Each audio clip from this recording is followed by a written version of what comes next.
কবে করছো? এবারেই করবো, সবাই বিয়ে করছে, আমিও বিয়ে করে নেব। যাক গিয়া, আমার মাথার দুপাশে দুটো চুল পেকেছে, আমার মাথার বাকি চুলগুলো, সব চুলগুলো পেকে যাওয়ার আগে অ্যাটলিস্ট করে নিও। অবশ্যই। আচ্ছা, এই যে মীর আমার ভাই, ছোট ভাই, এই নামটা শুনে বুঝতেই পারছেন যে মীর আমার ধর্মের মানুষ নয়, ভিন্ন ধর্মের। মীর কিন্তু মুসলিম। কিন্তু আমার এই ভাইটি 2017 সাল থেকে আমার সাথে আমাদের দলীয় সাংগঠনিক তৃণমূল কংগ্রেসের যত সাংগঠনিক প্রোগ্রাম আছে সব প্রোগ্রামে আমার সাথে থাকে মীর। তো আমাদের পশ্চিমবঙ্গ হলো, এখানে সর্বধর্ম সমন্বয়ের মানুষ বসবাস করে। হিন্দু, মুসলিম, খ্রিস্টান, শিখ, পার্সি, বিভিন্ন ভাষাভাষী, বিভিন্ন সম্প্রদায়ের মানুষ এখানে। আমরা এক ছাদের নিচে এক পরিবারের মতো একত্রিত, এক পরিবারের মতো করে একত্রিত হয়ে আমরা সবাই ভাই ভাই বা ভাই বোন এইভাবে আমরা এক ছাদের নিচে কিন্তু আমরা বসবাস করি। এবং আমাদের প্রত্যেককে এক সুতোর মধ্যে গেঁথে রেখেছেন কে জানেন তো? আমাদের মাননীয় মুখ্যমন্ত্রী মমতা বন্দ্যোপাধ্যায়। তার আদর্শে আমরা অনুপ্রাণিত, তার দেখানো পথে আমরা চলি। তিনি কখনো ধর্মের ভেদাভেদ করতে আমাদের শেখাননি। ভেদাভেদের রাজনীতি, জাতিভেদের রাজনীতি তৃণমূল কংগ্রেস কখনো করে না। আজকে আমাদের সমাজে প্রচুর ইনফ্লুয়েন্সার, ইউটিউবাররা রয়েছে, ব্লগাররা রয়েছে, তারা জানে না, তারা যদি হঠাৎ করে অসুস্থ হয়ে হসপিটালে যায়, তাদের যদি কখনো ব্লাডের দরকার হয়ে পড়ে, তাকে যে ব্লাডটা দেওয়া হচ্ছে সে জানে না সেই ব্লাডটা হিন্দুর ব্লাড তার শরীরে ঢুকছে, না মুসলিম ভাইয়ের ব্লাডটা তার শরীরে ঢুকছে, না খ্রিস্টান বোনের ব্লাডটা তার শরীরে ঢুকছে। রক্ত কিন্তু আমাদের লাল, প্রত্যেকের, আমাদের প্রত্যেকের শরীরে রক্তের রং কিন্তু লাল।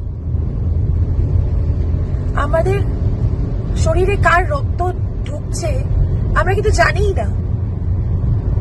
কি করে আমাদের কিসের এত অহংকার? আজকে আমি হিন্দু, মীর মুসলিম, অলোক খ্রিস্টান, এইভাবে তো আমরা বিচার করতে পারি না মানুষকে, যেখানে আমরা জানি না অসুস্থ হয়ে গেলে আমাদের শরীরে যে রক্ত নিতে হয়, যখন আমাদের রক্তকে আমরা বিজ্ঞানসম্মত উপায়ে আমরা ABO, A positive, B positive, A negative, B negative বা O positive, O negative, AB positive, AB negative, এইভাবে আমরা ভাগ করেছি। কিন্তু কখনো কিন্তু আমরা এটা হিন্দু ভাইয়ের রক্ত, খ্রিস্টান বোনের রক্ত, মুসলিম বাবার রক্ত, এরকম করে কিন্তু আমরা ভাগ করিনি রক্তকে। তা কিসের এত অহংকার? আমরা সবাই মিলে একত্রিত হয়ে সবাই সবাইকে ভালোবেসে আমরা থাকতে পারি না? জাত পাতের ভেদাভেদ ভুলে গিয়ে আজকে তো মীর আমার বাড়িতে নারায়ণ পুজো হয়, নারায়ণ পুজো সিন্নি খায়। মীরের যখন ঈদ হয়, মীর আমার জন্য সিমাই লাচ্ছা এগুলো নিয়ে আসে। কি মীর আনো না? হ্যাঁ। এছাড়া আমি কচি পাঠার ঝোল খেতে খুব ভালোবাসি। ও ওদের ওখান থেকে মাটন কিনে নিয়ে আসে, বাড়ির থেকে রান্না করে নিয়ে আসে। ওর গাছের কাঁঠাল, জামরুল, নারকেল, এই আম, এগুলো আমার জন্য নিয়ে আসে মগরাহাট থেকে। আমাদের বাড়িতে যখন লক্ষ্মী পুজো হয়, জন্মাষ্টমী হয়, লোকনাথ বাবার পুজো হয়, সেই পুজোতেও মীর কেন? মীরের সম্প্রদায়ের, মুসলিম সম্প্রদায়ের আরো অনেক ভাই বোনরা আছে যাদেরকে আমি মনে করি আমার নিজের আত্মীয়র থেকেও তারা বেশি।